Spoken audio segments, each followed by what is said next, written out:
In this video, I'll walk you through the fundamentals of investing in 2025, from setting financial goals to understanding different investment vehicles and strategies. And this will be for whether you're looking to grow your savings, prepare for retirement, or achieve financial independence. Now, understanding the basics of investing. First of all, what is investing?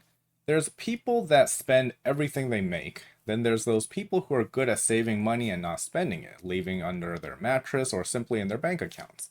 And then there are people who invest most of the money that they save. Now, investing is the process of allocating money into assets with the expectation of generating a return over time. So unlike saving, which usually involves storing money in a low-risk account, investing aims to grow your wealth by taking on a certain level of risk.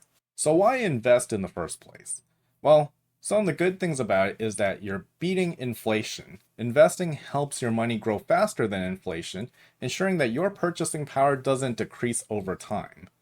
You also build wealth. So over long term, the investments in stocks, real estate, or other assets can actually significantly increase in value. There's also retirement planning. Investing allows you to build a nest egg for retirement so you can maintain your lifestyle when you stop working. And overall, it can help you achieve your financial goals, whether that's buying a home, funding education, or starting a business. Investing helps you accumulate the necessary funds. Setting your financial goals. Before you start investing, it's really important to define your financial goals. Consider these. So short-term goals, which let's say 1 to 3 years, they're going to be goals to fund your emergency funds, enough money for your vacation, or for buying a car. There's also medium-term goals, let's say 3 to 10 years, buying a home, starting a business. Or long-term goals, which is over 10 years. That's retirement and just general wealth accumulation. Understanding investment types. So there are very many types of investments to consider, each with different levels of risk and different levels of return. Let's start off with stocks. And stocks represent ownership in a company. When you buy a stock, you own a small part of that company. And stocks tend to offer high returns over time, but they also come with high volatility. So some of the pros is that high potential returns and liquidity. Some of the cons is that there's volatility and potential for losses. This is probably best for long-term investors. Then you also have bonds, which are essentially loans that you give to companies or governments in exchange for periodic interest payments and the return of your principal amount at maturity. So the pros are lower risk than stocks, predictable income, and then you have your cons, which are lower returns, and it's also susceptible to inflation. This one is probably best for more conservative investors and people who are just seeking additional income. Now you have mutual funds and ETFs. Some of the pros here are diversification, professional management. Some of the cons are that there are management fees, and you also have less control over individual investments. This one is probably best for beginners and passive investors. Then you also have real estate. Investing in real estate involves purchasing properties to rent out or sell for a profit. So the pros are it's a tangible physical asset, it provides passive income. Some of the cons are that it requires significant capital, property management responsibilities, and a good deal of actually understanding in the real estate market. For example, knowledge in the rental market, but also laws and regulation around real estate. Rental laws can vary even down to the city level, so you'll actually need specialized knowledge. And this one is great for investors that are looking for steady cash flow and also real estate appreciation, so investment appreciation. Then you have more risky things like cryptocurrencies, so digital assets like Bitcoin and Ethereum. They've gained in popularity, but they're still very, very volatile and generally considered high risk. Some of the good things about it is that it's also high potential returns. Some of the cons is that it's a lot of risk, a lot of volatility. There's some regulatory risks. And it's also best for high risk investors that are willing to handle price swings. Choosing an investment strategy. So there is active investing and there is passive investing. Active investing requires frequent buying and selling of assets to outperform the market. This strategy is going to take more time and also more expertise. There's passive investing, which focuses on long-term growth by investing in diversified funds like ETFs that track the market. You have a concept called dollar cost averaging, which is also known as DCA, It involves investing a fixed amount at regular intervals, reducing the impact of market volatility. For example, investing $500 per month in an ETF regardless of market conditions, regardless if it's doing well or doing horribly. Then you have growth versus dividend investing. Growth investing focuses on stocks with high growth potential. Dividend investing focuses on stocks that pay regular dividends, providing passive income regularly. And we should also talk a little about risk management.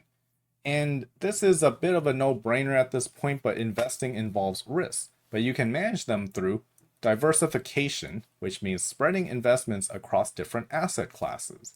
There's also asset allocation, adjusting your portfolio based on risk tolerance and your time horizon. You can also rebalance periodically, which means periodically you are adjusting your portfolio to maintain your desired asset allocation. How to actually start investing in 2025. So the first step is that you actually have to open an investment account. So you'll need a brokerage account. Popular platforms include Robinhood, Fidelity, Vanguard, that's the one I have, and E-Trade.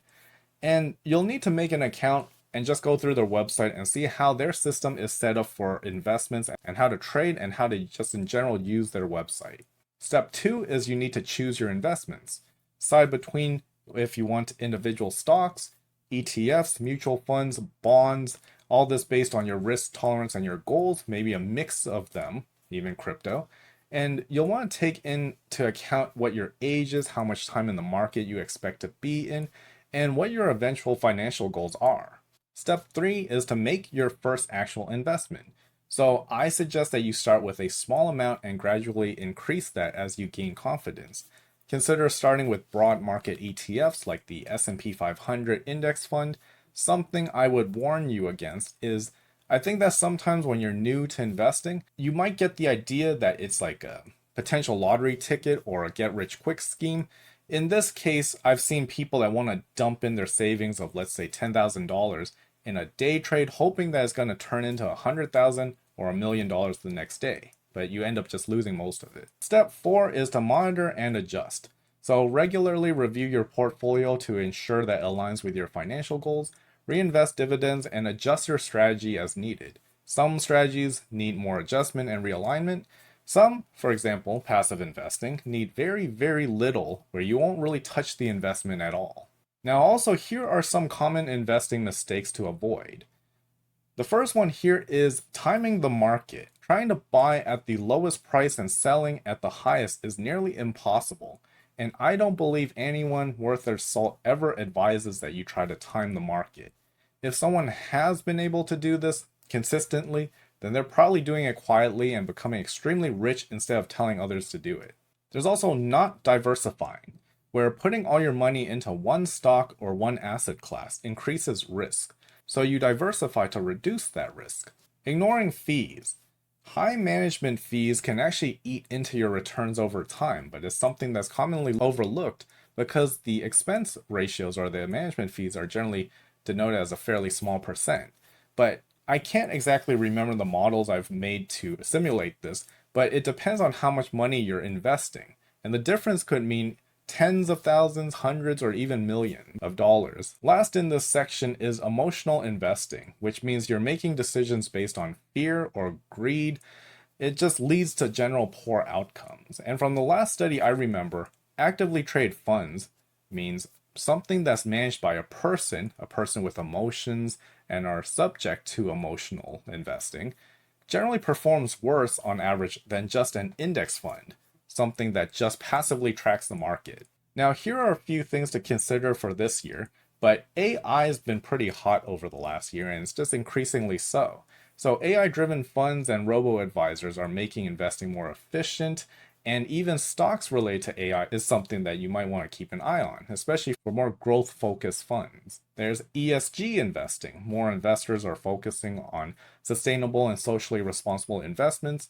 There's also decentralized finance, so let's say blockchain technology that's creating new investment opportunities beyond traditional finance. And also consider that we have a new president in office, the Trump presidency. So consider how some of his policies, tariffs, encouragement in specific industries, is going to affect the industries and those individual companies. Thank you for watching and please subscribe.